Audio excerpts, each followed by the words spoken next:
因为我那个时候从小黑屋出来之后，我跟那边的那个士兵就是有稍微比较好，关系我比较好一点，我想进去。关系比较好，是因为有跟他聊天，然后有共同话题之类的吗？是有，就是应该说，如果说有办法色诱的话，那我就可以。我觉得我们两个有办法跟士兵色诱成功。那里面有没有真的是帅哥？哦，持枪的人那种有，真的是帅得一塌糊涂。我那个时候我看了，我就觉得，如果我是 gay 的话，我他妈我应该爱死他。哦，就可能他会是。他们怎么打你，你就怎么打我。你确定？不要感觉你手会骨折哎。哦，好，那我出力了啊，确定哦。谢岳鹏，绰号小鬼，是一位台湾特技表演者。2024年，他在脸书上看到一则招聘特技表演者前往泰国的工作讯息。由于邀约过程一切正常，小鬼未察觉异常，决定接下工作，独自前往泰国。抵达泰国后，接待人员安排他乘车，车程长达8小时。途中被带过一条河，他觉得非常诡异。偷偷使用手机定位后，惊讶地发现自己已经在缅甸的境内。在缅甸，他的手机和护照都被没收，限制人身自由。在遭受虐待后，园区人员强迫他从事感情诈骗电信工作。这集不是严肃的讨论新闻，而是以我们 FJ234幽默风趣的方式来主持。脚本也是跟小鬼对过，希望可以以轻松幽默的方式来描述他的遭遇，以及新闻上受访不可能被讨论到的问题，也有我们 FJ234想要问的荒谬的问题。接下来，我们就来听听小鬼本人在缅北诈骗园区的真实经历吧。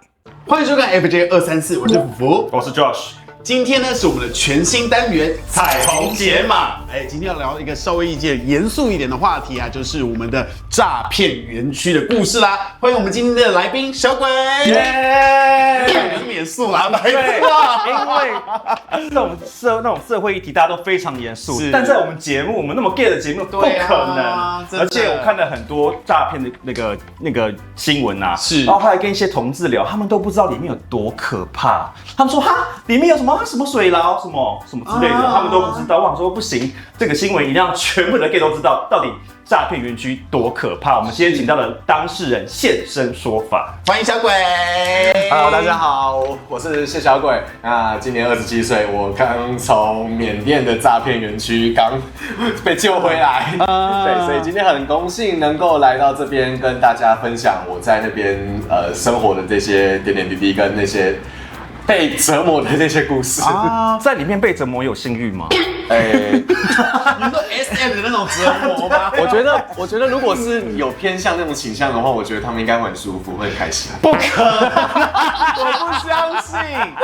那那边的高压管理是怎样的管理啊？他那种的高压管理就是前面他一定会想尽办法让你听话，是，就是我第一天我就直接被关进了他们的所谓的小黑屋。可以请问一下坪数吗？他的坪数就大概不到3坪，不到3坪是4坪而已。那不是没有床吗？他有床，可是他的床是那种铁架，这种上下铺那种的铁架，然后我就被靠在上面，就有点像，就是真的像 SM 那种样子，就这样被靠在上面。我们先上道具。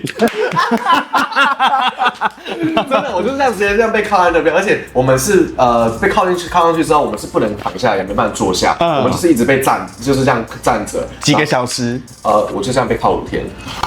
天哪，你的手脚还有知觉吗？不是这样子会末梢神经那个？对，所以就是因为我后面还有其他时间被靠，所以我现在目前的话，就是我左手现在这3只手现在是麻痹的状态。啊，天哪！那你有被靠的痕迹吗？有啊，在这里啊。哎呦，有啊，在这里、啊。真的耶。那5天的时间里面，只有我们给我们吃饭、上厕所跟喝水的时间会帮我们解开手铐，让我们去上。其他的时间通通都是我们被靠着，那我屁股后面只有一根杆子，可以就稍微坐一下。可是那个真的坐久了之后，你虽然屁股那边没有痕迹，可是那种感觉就好像你屁股被打了一个很大的一棍的那种感觉，所以你知道轻轻一坐一下就，很痛，真的很痛。然后你只是这样靠着，然后在那边睡觉，然后你想要睡姿势比较好一点的，你就可能就像一只鸟一样，这样子跪在上面，然后这样子，好像鹦鹉啊什么的，圈养的鹦鹉。对，你必须要这样子才有办法，可能靠着你的手臂可以稍微微微的稍微休息一下。可是其实是没办法好好睡觉，因为他们不管是晚上还是白天，他们都把灯关掉。他们都是把灯关掉的，所以这段小黑屋是伸手不见五指的小黑屋，几乎它只有就是你只会看到外面一些就是窗户外面透进来的一些光，你可以稍微看到。可是当他们的士兵进来巡逻的时候，他们会把灯强制打开，然后进来看你有没有在休息，然后如果看你有感觉不爽的话，就直接过来把你打醒。把你打醒，然后确定你人还活着，然后再看一下你的手铐，然后可能上一个士兵可能人比较好一点，会帮你把手铐稍微松，对，不会那么紧，可是比较心理变态就会进来，然后就。咦，那我好奇的是，你说他是规定你什么时候可以大小便，如果其他人控制不住自己大小便，他就自己大小便了吗？对。你说现场我想尿尿，但我无法动不了，那你有现场尿过吗？憋着，因为他那个时候其实我们也没办法怎么喝水跟吃东西，所以我们基本上能够摄取的水分就很少了。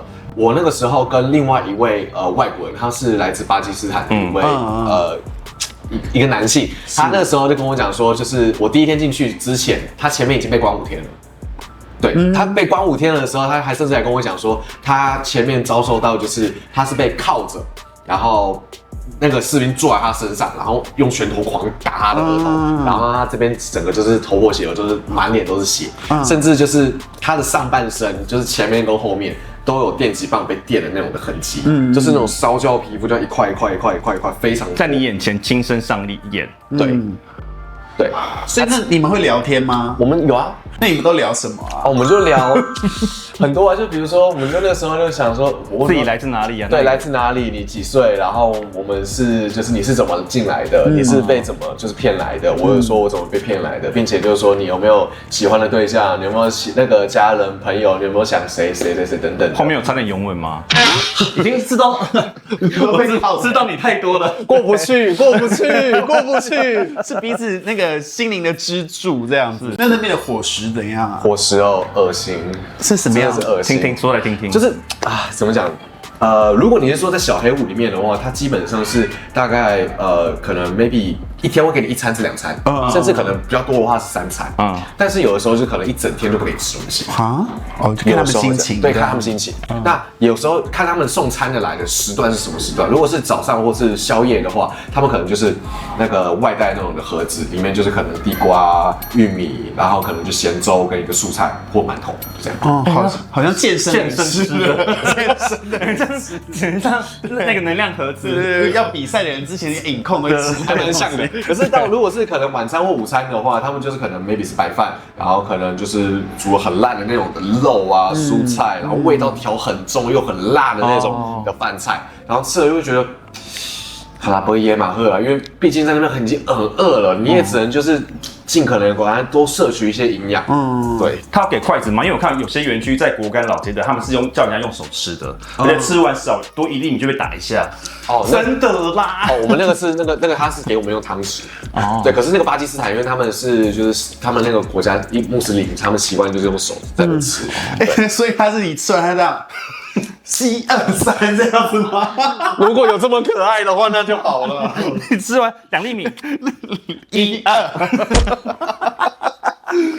那所以你说不管怎么样，反正过去是先关小黑屋，基本上都是先关小黑屋。就是如果你是被骗过去的话，因为我那个时候从小黑屋出来之后，我跟那边的那个士兵就是有稍微比较好，关系我比较好一点，我想进去。关系比较好，是因为有跟他聊天，然后有共同话题之类的吗？是有，就是应该说，如果说有办法色诱的话，那我觉得我们2个有办法跟士兵色诱成功。那我觉得你们应该会觉得那边是天堂，因为很多士兵他们其实都蛮壮的。真的假的？真的，我没跟你开玩笑，而且有些他们真的长得蛮帅的，我必须承认，真的很帅，真的很帅。因为我喜欢巨石强森那一类的，应该我在里面。那巨石强森那一类的话，那你应该不会想回来了。喂，马上打电话过来，还是我帮你联络一下。不要。可是因为大家都聪明人嘛，你为什么会被骗过去？因为怎么讲？我那个时候是在脸书社团，因为那个脸书社团里面是有非常多我们业界的一些表演者，然后还有一些就是会需要表演的那些厂商，我们会在这个社团里面去。发布他们所需要的那个工作内容，对人力需求。那我就那时候就看到有一个账号，他 po 出来说，就是需要火舞表演的老师跟变脸的老师。那我看到之后想说，下面底下的留言也都是我们业界的好朋友，那并且他也有去加到我们一些朋友的一些账号，那我想说，那好，我也试看看好了，毕竟它上面也有贴说是去泰国，那我想说，我没有去过泰国啊，那也是一个难得出国的表演机会嘛，也因为就是有一种荣誉心，想要把台湾的一些东西带出去分享，所以我就去也去密看看，反正有上就没上，有上就就试看看，结果。跟对方在对谈的过程中，所有的就是我跟他需要的资料，他要给我的资料，甚至他跟我这边要的资料，全部对谈起来的感觉，就跟我们在台湾跟其他厂商对接的时候是一样的，那种感觉是一模一样的，甚至就是我们出国的习惯，就是可能对方帮我们出机票跟酒店，那吃喝的话就我们自己负责，这些什么的都一模一样。他不会让你觉得说待遇特别好，就是一样，你就给我来。对，就是一模一样。然后我报出去的报价也都跟我们在业界里面的报价也都是一样，等于差不多。他有刻意给你高吗？没有。那很容易被骗。对，就是觉得合情合理。对，就是那很合情合理的那种。是直到我真的到了，就是过了那条河之后，我才发觉到意识不对了。可是过了那条河之前，为什么你不想说我就跑了？往回跑，来不及啊！因为那个时候我原本是想说把手机拿出来，就是看一下我定位人在哪里，但是因为那个时候没有讯号了，所以那个时候我完全不知道我现在身处的位置在什么地方。直到我过了河之后，我才看到说，奇怪，怎么那个关卡那边站着的是5、6个士兵，而且他们都是持枪这样，持那个 AK-47 M16，然后手就是旁边就有手枪，腰上别的弹夹跟手榴弹，然后身上贴的国旗跟他们说话的语言都完全不一样的。那个时候我才觉得，哇，感觉好像不对咯。怎么办？怎么办？我会先勃起。喂，什么好危险哦！哎呦，有枪哎！可是你要想想看，他们皮肤黑黑的，你们行吗？我要去，我现在就要去。那我想好奇的就是，你说关完小黑屋5、6天以后，过的是什么样的生活？就是群体生活了吗？基本上就是群体生活了。我们在那个宿舍里面的话，有制服嘛，对不对？没有制服。那我听到的是有制服的。我也是听到这个。我那个制服，它那种是其他园区。其他园区的话，他们好像会更加的严苛，或者是看你是待什么样的公司，他们的规定会不一样。那我那个园区的那个公司的话，我们是8个人一间宿舍。8个人一间宿舍，我们一天是给我们供应4餐。早餐、午餐、晚餐跟宵夜。那其实也都没有很好吃。那它那个园区里面。其实简单来讲，就是一个成人版的学校对，因为里面的话是有食堂，有超市，然后有篮球场，有就是健身房，小社区的概念。对，有小社区，然后甚至还有妓院。那园区的宿舍是长怎样子的？园区的宿舍就是一个，它宿舍楼就是一个非常方框的，就1、2、3栋楼，然后并且就是总共3层，然后每一层楼的楼梯口那边都一定会有个警卫在那边巡逻，都是他们每一层楼都有。每一层楼都会有一个警卫，并且就是他们有警棍、手铐，然后佩戴对讲机，然后会在那边无时无刻走来走去，因为他们身上不能带手机。他们自己身上也不能带手机，你也不能带手机。我手机是被收走的，所以你们过着没有手机的生活。对，没有手机的是不是很舒服？眼睛只能摆脱社交，要回到童年无忧无虑的时光这样。对，所以眼睛就只能就是去看看那边的人长怎么样，然后才会知道说，有些男生长得真的蛮帅的，然后或是有些女生有点姿色之类的。你有交到朋友吗？在园区里面有，真的可以交到朋友。其实是可以交得到朋友的，基本上都是。一起都是被骗过去的对，但是也有一些士兵是有跟他们就是有交到好朋友，因为有发现说士兵，因为那些士兵他们其实讲白一点，他们去就只是为了要赚钱他们不是为了要去骗人或什么，他们纯粹就是为了去领那个薪水。他们就是被他们指定要做什么，他就开始打人。那士兵是专门打人的嘛？对，可是他们其实也知道说，就是他们也不想这么做。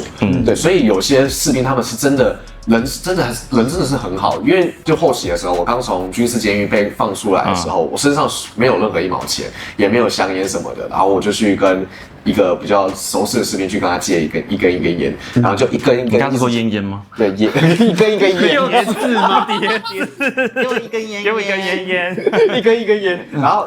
借了一根之后，他突然发现好像了解说，我好像没有钱可以买烟了。他就透过他的关系去跟清洁的那些阿姨他们去请他们去帮我带一包烟过来，结果那包烟我拿到手的时候，我就想说重量也没有到很重，我想说大概可能 maybe 3-4根嘛，就打开来哇3/4，还满的，有3/4，然后并且他还拿了一个打火机给我。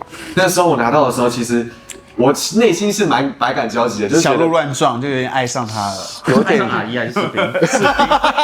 士兵哦。那时候其实是蛮想哭的，因为我觉得就是这里面虽然说我遭遇到这样的对待，可是里面其实还是有好的，是人还是会有一点温暖的存在。对，所以我抽到那根烟的时候，我就觉得，好想哭，可是在那个地方没办法哭，因为我怕就是如果表露出你的真正的感情、真正的那个情绪出来的话，有可能他们就会用这个方式去压榨你更多东西。那我好奇的是，你说被骗过去的人有自己的健身房什么什么的，那士兵他们的休闲娱乐是什么？士兵他们休闲娱乐隔开的，他们其实是隔开的。对，但就是他们士兵的休闲娱乐其实就非常简单，就是抽烟、吸毒、滑手机，跟踢他们的那种类似有点像是。踢员工，吃饭睡觉打东东啊，东东就是，对，我们就是那个东东，没有啦，他们是踢一个他们缅甸在地的一种足球，有点像排球，但是他们不能用手，他们只能用脚去踢，然后他们是用就是竹子编成的一种球类。我知道，对，了解。后来之后开始你是做什么样的诈骗？有听说过资金盘诈骗、感情诈骗跟赌博博弈的。其实我们那个算是投资感情诈骗哦，杀猪盘有点像。他这个话其实就是前期会先想尽办法跟你搞好关系，让你跟我变成是一个好朋友、好闺蜜，甚至变成好情人，变成情人的关系，这种就是很有信任关系的一个样子。之后再一步步的去透露出说我已经架设好的人设，就比如说我是做金融行业的，你本人那时候的。就已经设定好了人设，就是我是做金融行业的，那我多成功什么之类的，然后我也就是想看看，我就让你提起一点点兴趣，想要跟着一起做就是所谓的虚拟货币。那你这个兴趣被勾起来之后，那你就会一步步掉入我的这个陷阱，然后最后开始就是让你开始先投入进去这一部分其实都还是真的，就是什么虚拟货币钱包这什么的，其实都是他钱都是还可以领得出来的，对，都还领得出来，都还是你自己的。可是直到他叫你下载了一个 app， 那个 app 开始叫你操作完毕之后，你的钱其实就已经过去了。然后就领不出来了，对，所以你的对象都是女生？不一定，有的时候是男生，因为其实所以刚刚小燕燕突然脱口，就是因为在那个状态内嘛？搞不好是。我今天先抽一个小燕燕。对，就他们来跟小燕儿。好，那你这边有业绩压力吗？有，那边的话，如果说你业绩没有达标，或是你没有就是做出个业绩出来的话，他们还是有可能会把你关进小黑屋啊，甚至更严重。小黑屋也是这样子？对，甚至如果不是小黑屋的话，更严重的就是外面的军事监狱。监狱不是国营的东西吗？可是诈骗应该是民营吧，所以他们是有挂钩的。他们那边当地是叛军去管理他们并不是军事政府。他们不是他们缅甸的那个正规军事政府，而是他们的叛军。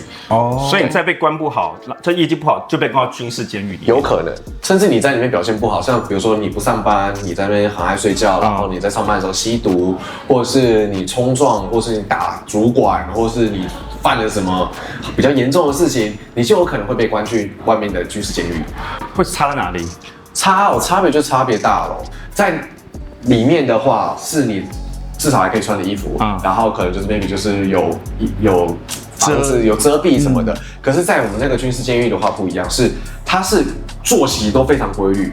早上7点会强制把你叫起来，早上9点会叫你把上衣脱掉，然后把你带到户外，就那种很大广场的一个铁架上面，但一只手被铐，然后铐在那边被太阳曝晒，上午3个小时。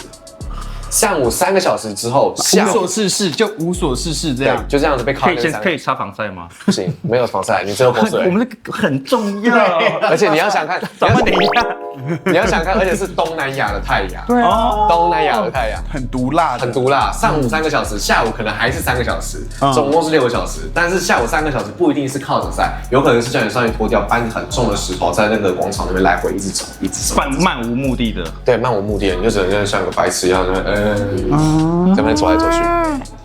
这样不会他们有自残的倾向吗？就是在那边的人已经快了，很多人其实都快了，而且甚至已经是因为有些人他们是有吸毒的，就是被关去。那说员工有吸，你说自己的那个被诈骗的人是吸毒的，对，有些人是吸毒的，买得到那边，他们那边毒品很便宜。哦，我去打听过，他们那边东西其实真的很便宜，光是一包香烟，缅甸在地的香烟，一包烟大概就10泰铢而已。哦，好便宜哦10泰铢，那你就想想看，如果是他们的大麻，或是他们那边的毒品的话，都很便宜。所以就是我被关到军事监狱，我可能需要用毒品来麻痹我自己，然后这样子。没有，是他在外面吸毒，然后被发现，被就是他们的老板发现之后，为了要就是惩罚他，把他丢进去。哦，可是他就是有戒断的症状啊，所以他在很疯吗？很疯啊！他们靠在那边的时候就开始那边胡言乱语，然后看那边，哇，我还是离你远一点好了。那你室友有发疯的吗？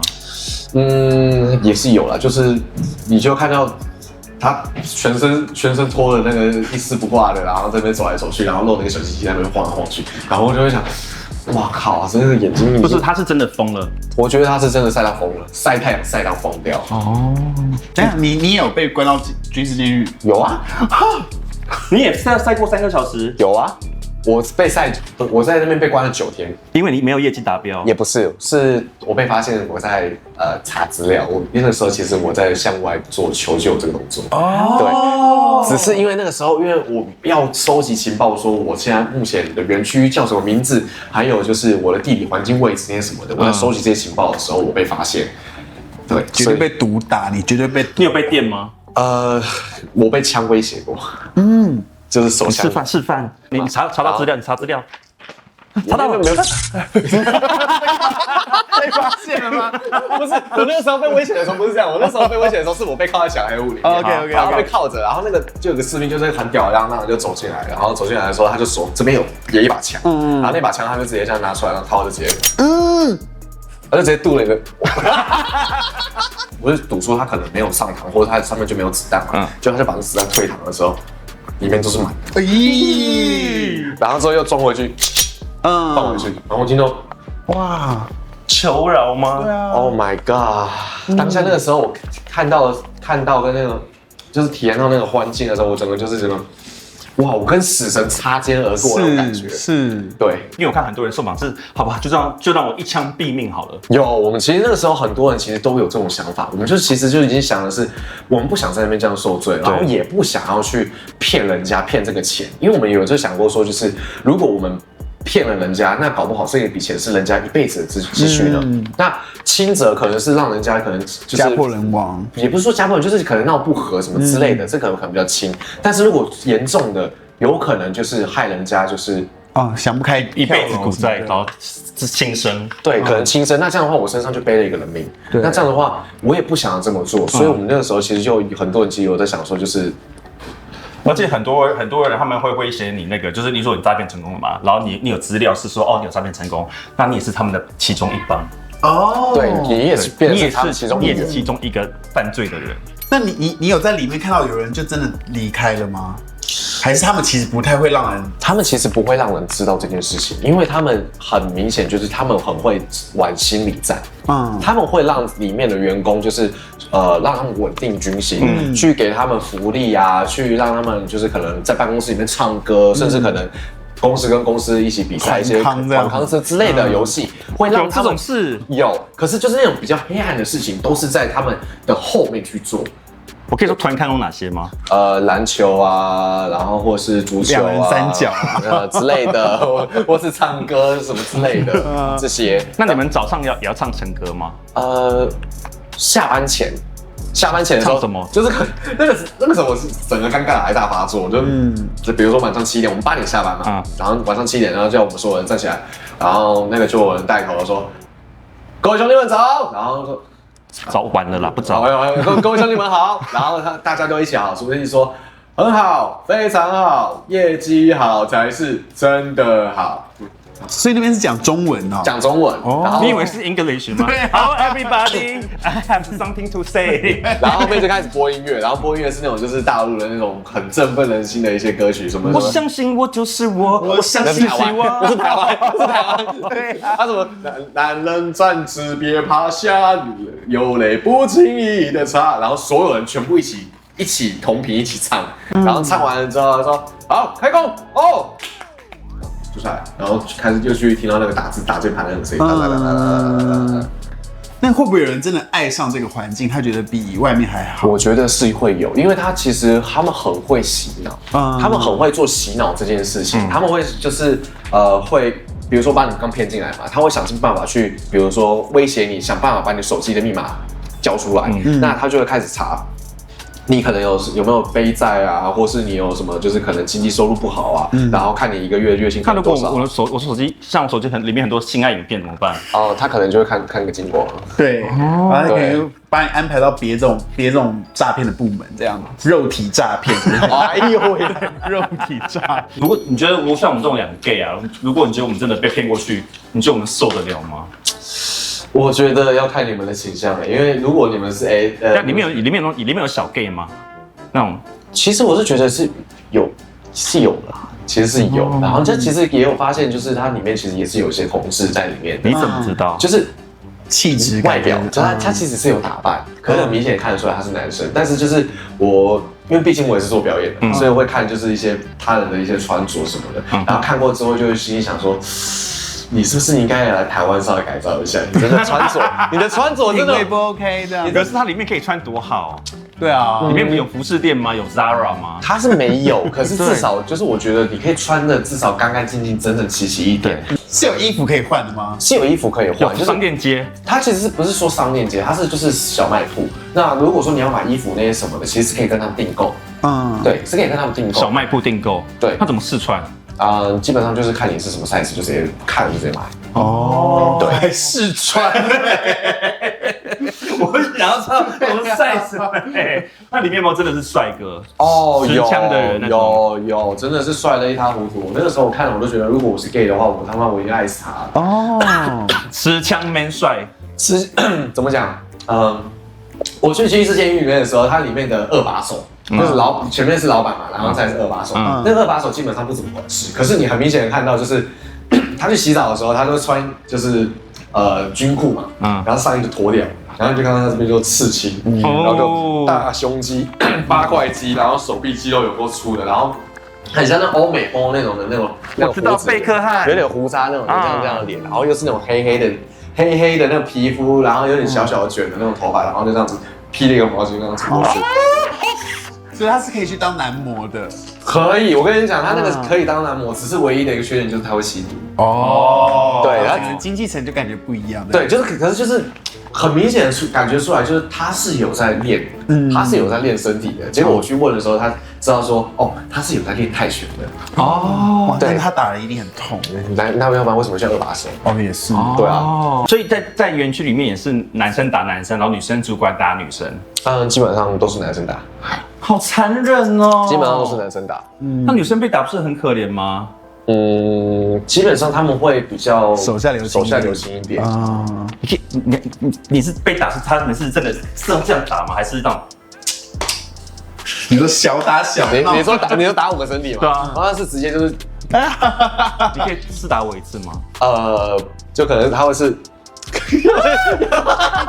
他们怎么打你，你就怎么打我。你确定？不要，感觉你手会骨折哎！那是什么？我有骨折的保险，这算直接伤害吧？算吗？没有，那是你自讨。他们怎么打你，就怎么打我。哦，好，那我出力了啊，确定哦。哦，天哪，你干嘛呀？哇，你还好吗？喜欢上这种感觉。不要试试看，你这辈子什么？你这辈子要我有被打过，没有？你要体验被缅北诈骗，体验一次，我求你一半就好了。不要，刚那样其实不痛。好，缅甸为什么感觉你是手？天气不好啊！明明就很痛。打进去，它会从那边散开来。而且我觉得这边也很痛，如果是打在其他那种最脆弱的地方，不是更痛吗？对，那个时候我是被打，就是肋骨、肚子，然后胸口，然后还有就是我的脸啊脸什么的这些全部都打刚刚那个是最大力道的吗？还不是？没关系，我们叫我们经纪人，叫我们经纪人。叫经纪人挨揍。他们其中一个折磨法，那时候我看到就是会把你就这样一样打到头破血流，你身上脸上不都已经有血了嘛，对不对？喷酒精嘛？不是，喷酒精撒盐巴抹喷酒精盐还好，喷酒精还好。喷酒精只是痛而已啊，他只是可能拿塑料袋给你套上去，然后把你拉起来，然后你不是已经就是有湿湿对，然后你会就是可能会血啊什么会粘在那个塑料袋上面嘛，然后把你铐起来之后再拿电棒给你。那你那个时候其实是不是就会喘，然后可是你吸不到空气，因为全部都是你的血跟塑料袋被捂住了，然后所以你就对，那种画面。我不要去那个刺青，那个我也不要了。这个是我第一次听到，还有什么让你觉得说哇，这个虐待方式也太离奇了吧？脚铐，就是我们是地板上，就那个时候我在军医监狱的时候，地板有就是一个很长的一个那个枷锁，那种很像中午世界那种的脚铐，然后他的脚就是靠在上面，他那个因为那个我们的脚可能比较粗嘛，然后他就可能我们靠不起来，他就拿那个刀把这样那个木头这样削一削完之后，我脚靠上去的时候刚好会压到那个肉。因为是木头，所以它陷进肉里面，所以你会非常非常的痛。然后地板又不是像我们这种很平整的那种地板，是那种就是凹凸不平，然后上面有很多石头的那种地板。然后坐在那边之后，也是一样，上衣被脱掉，然后曝晒。如果你在那边就是一直不安分什么的，那个士兵就会过来拿棒子，啪，打你的脚，不是打脚，打背。为什么是打架？你以为是徐乃麟是不是？你以为是徐乃麟在玩游戏是不是？惩罚游戏啊！军事监狱的伙食比较差，就是可能一碗白饭，然后就一小小说蔬菜，然后一天这样给你吃一餐。好变态哦！就一天给你吃一餐，甚至可能有的时候，如果我们那个军事监狱里面人数变多的时候，他可能早上7点叫你起来，不是让你就是可能缓一下，他是叫你起来出来，然后我们所有人兔子走路，在那个园区这样子走兔子走路。为什么？就是心理变态，他们里面的士兵真的是他妈心理变态。那边这样兔子走路，走着，走完之后，好，比如说我是第一个，好，叫你趴下，屁股抬起来，啪，打一个，好，你进去，换下一个，屁股趴下，跳起来，啪，再打一个，然后再进去，这样一个全部打。你有被打屁股？有啊，多大力？你想体验？我想体验。很大力，真的非常非常大力。有棍子吗？那叫棍子，你真的会痛死啦！真的是，他真的是拿那种实心的那种很长那种大概这么长的那种棍，铁棍呢？对，是铁棍，然后就直接就是很大力的啪下去。那你那时候就是面对这些酷刑，你心里面都在想什么啊？我心里想着，妈的，最好不要让我有一天有办法搞到你。哦，好直男的想法，好直男的想法哦。那如果是你嘞？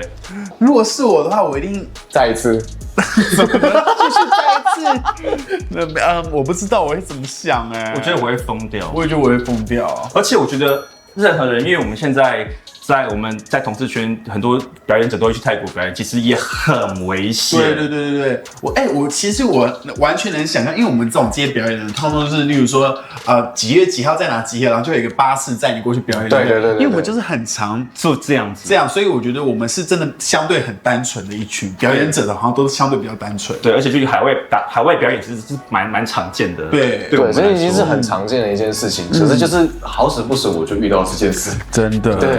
那你后来是怎么离开那个园区？你待了多久？我待了20天。哦，蛮久的耶。这20天其实已经对其他人来讲已经算出来了，因为我你听到最长多少？4个月，甚至还有就是那个巴基斯坦的朋友，他在那边已经待了9个月了。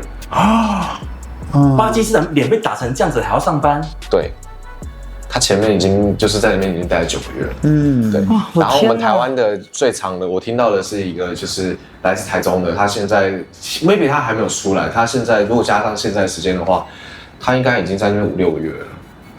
他还没出来的原因是什么？他的原因是因为那个时候他说他的赔付金额是3万块美金，就跟我90万100万台币，对，跟我的那个时候谈的金额是一样。结果后面他过1个月再去谈的时候，变成了100万美金。啊对方想怎么喊就怎么喊这样子吗？对，其实对方他们想怎么喊就怎么喊。3万变100万美金也差太多了吧？对啊，对啊，简单来讲，它是有什么附加的？没有，就很明显的一件事情，就是老板不想放人，老板不想要把你这个人放掉，因为你想想看，他在那边只要帮他干满1年至2年，然后他配的那个金额，搞不好就超过这100万啊。哦，对啊，可是那些话术你有看吗？交战守则有我都看过了。你觉得有办法骗得了人吗？因为我上网看了一些，有办法，真的有办法，真的有办法。他的那个人设真的是太厉害了。他们的人设是包含这个男主角的名字、爸爸妈妈叫什么，然后并且他在哪里工作，他的年收入是多少，他的总资产是多少，并且他在哪里买房子，跟他在哪里工作的地点，这些地址生日也有，对你连地址这些都查得到。连他的工作地址你都真的有这间公司在，还有上升星座在哪里？还真的有，真的有，真的有，真的有，真的有，不夸张，真的有。他们还真的去有研究那些星座等等的，然后这些这个男主角的从7岁到14岁的人生的一些故事，他都打出来。哇！然后从15岁到25岁，可能 maybe 初恋、谈恋爱这些等等的，然后到结婚，经过什么挫折？对，经过什么挫折，有离过婚，然后有一个小孩，然后有破产过，然后又从大概几岁开始听他的一个好兄弟的话，然后跟他一起做投资，开始一步步走上人生胜利组的那个的道路等等的，这些全部他都有打出来，好厉害哦！而且你要想想看哦，我们看到的都是我们一个人对手机嘛，可是这个手机的背后可能 maybe 是10个脑袋在跟你讲话。哦，所以你说他骗不到吗？其实是很有可能，因为你是一个人在对付跟10个人在那边对话，在聊天。那有需要讲一些让人心动的话吗？例如说，宝贝，我现在抽小烟烟哦。类似有可能这些会啊，就是比较肉麻一些的。就是如果说已经就是进阶到情侣关系的时候，就会讲肉麻时刻。哎，对，你有操作情侣关系吗？还来不及，因为他那个时候他的操作时间是说至少要聊到大概15至20天。那这15、20天之后，你都在查怎么跑？对，我其实也大家都在想，可是怎么讲？我实际操作才操作3天而已，我就被关进刑事监狱。对啊，因为他刚进来是小黑屋嘛，然后操作几天，再去，因为你要查资料。对，我的时间线是这样子：第一天进去我就5天的那个小黑屋，然后出来之后3天操作之后，会发现查资料。对，然后之后就9天被关在那个军事监狱，然后军事监狱出来之后2天过没多久，我就放了。所以被放就是有人拿钱赎你。他那个时候老板是跟我讲说有人帮我赔付了，可是那时候我听到的时候说，有谁帮我赔付了？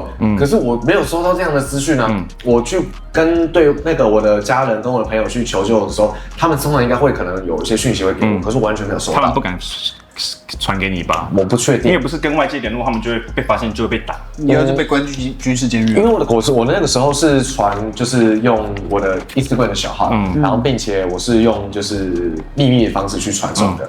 结果我回到台湾之后，我去询问了身边的所有朋友，他们都是跟我讲说，没有人付这笔钱啊。对，所以这件事情我就觉得变成是一个很悬的一个罗生门。对，可是我也在想说，有没有可能有一个可能性是，那个人帮我付了，但是他为了不要让我这么有心理压力，所以他不告诉我。也有可能，就默默做善事，做这个好事。通常节目到这边就会很煽情，那你有什么想对他说的？对不对？节目的来把它当做你想当做被帮你赔付的人。哇，所以这个是我怎样？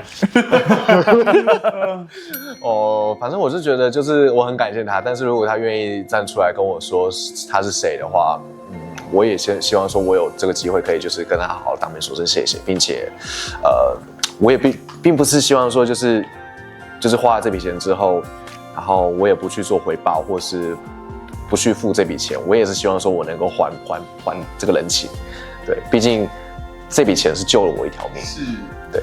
可是在里面会有性欲吗？刚刚谢谢。怎么讲？在里面你觉得会有性欲吗？这种高压的环境下，我觉得如果你是被骗过去的话，当然一定是不可能有了。你没有吗？很难，在里面的话，基本上是不会晨勃，不会，因为在里面的话，其实是很难做，就很难好好睡觉。很难就是好好休息。他都刚刚说鹦鹉状睡觉，对啊，甚至是连我就是已经在宿舍里面，就是他已经给我一张床，那我可以躺下去睡觉，也很难。我那个时候梦到2次，我非常有印象，而且非常真实的一个梦。我第一个梦，我梦到说我人在办公室，结果突然办公室的门被踢开。冲进来2个警察，是穿着我们台湾的那种这个防弹背心的那种制服，然后拿手枪那样冲进来，然后其中一个警察拿了照片跟我比对了之后，确定是我之后，直接拿手铐铐着我，然后把我护送出去。结果过没多久，我就醒过来了。是梦。对，结果我醒来之后就想，我怎么还在这里呀？我不是被揪出去吗？我的人怎么还在这里？醒来会很绝望，很绝望。然后第二个梦是我梦到我开着我自己的车，然后我旁边是载着我爸爸，我忘记我们是要去干嘛什么的，但是就是我们在找台湾的停车位，然后终于找到一个停车位之后，我想说，哇，终于可以跟爸爸可能赶快去把事情办一办，或者出去玩什么之类的。然后车子一停下来，一熄火，我就打到 P 档都已经熄火了，然后听到我的车子哔哔哔哔，我想我车是这个声音吗？哔哔，然后过没多久听到倒车请注意，倒车请注意，然后我眼睛就醒过来了。倒车请注意，原来是宿舍外面那种电动车在倒车发滚的声音。倒车请注意，然后醒过来之后，心想我为什么又在这里？不是在台湾吗？对啊，你连续2次，我旁边不是我爸吗？为什么我现在？都梦到他最想要就是跟家人在一起，然后被拯救。对，然后都是一个梦。对，就是醒过来的时候那种就是失落感非常非常的重，所以你在那边是完全不会有任何想要娱乐的心情，或是你会有想就是其他的不一样的想法，你就只会想要你想要离开这个地方，完全不会有任何性欲、什么物欲啊、吃欲啊，有的吃就好了。这样对，有的吃就好，你有的喝，就是在那段时间，我不得不说，就是有就好。对，有就好。哦，对，真的是有就好。好了，所以就整体下来就是一个非常蛮糟糕的一个环境，这样子。对，所以那个时候这样算起来，我大概应该有20几天是没有好好睡觉的，我以为几乎20几天没有考。我那有20天没有考。的确啊，这样算起来也真的是超过20几天没有考。对啊。然后那你有什么想呼吁观众的吗？不管是任何人，只要是出国这件事情，都一定要非常的小心再小心。不管是你是要去出国玩、出国工作，甚至你要出国去见你的网友、去见你的网恋对象等等的这些，不管他长得再怎么帅，请记得一定要再三确认一下。对，请一定要再三确认，不要因为感情，或是你觉得他真的是你的天才，然后就这样去了。谢谢。另外，我们今天那个小鬼可以让我们看一下你表演的影片吗？啊，表演的影片吗？对啊，立方对。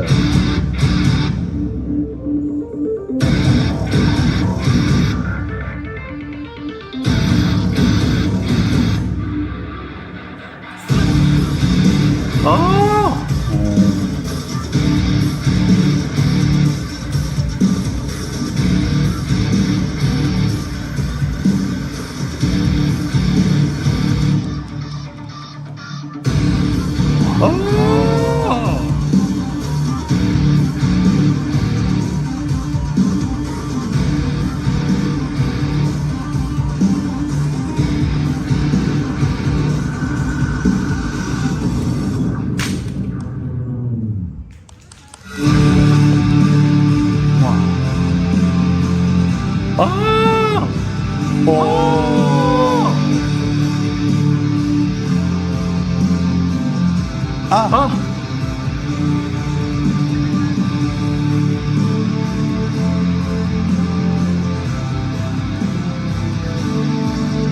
是从地狱刚回来的男人小鬼。你练这多久啊？这个特技类的大概练了4到5年，那如果是火舞的话，我练了大概10年，超过10年左右。哦。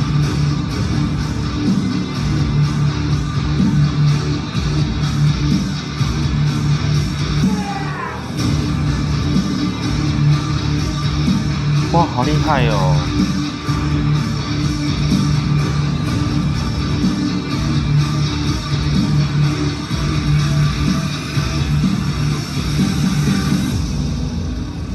哦，你的工作的项目是什么？我的工作的表演内容有就是火舞特技，然后跟立方体特技，跟双人的堆叠特技，这些的那个表演项目，总共这3种。好，如果有需要的话，可以找小鬼哦。对，他的 IG 在那边哦。谢谢你来分享，谢谢，感谢大家，谢谢。可以播吗？可以啦。FJ234愿大家出国平安，亲爱的朋友们，无论是追梦、工作还是旅行，出国都是一件大事，安全永远最重要。高薪打工的广告看似诱人，但天下没有白吃的午餐，千万别轻易相信来路不明的机会。出国前一定要再三确认资讯，和家人、朋友讨论清楚，确保一切合法安全。不管出国去工作还是去玩，记得随时和家人朋友保持联系，让关心你的人放心。世界很大，但没有什么比安全回家更重要的。也希望那些深陷困境的人能早日获得自由，平安归来。愿世界对你温柔，愿每一位在外的人都能顺利返家。出国请多一份谨慎，在家的家人请多一份叮咛。愿我们都能平安相见。FJ234团队敬上。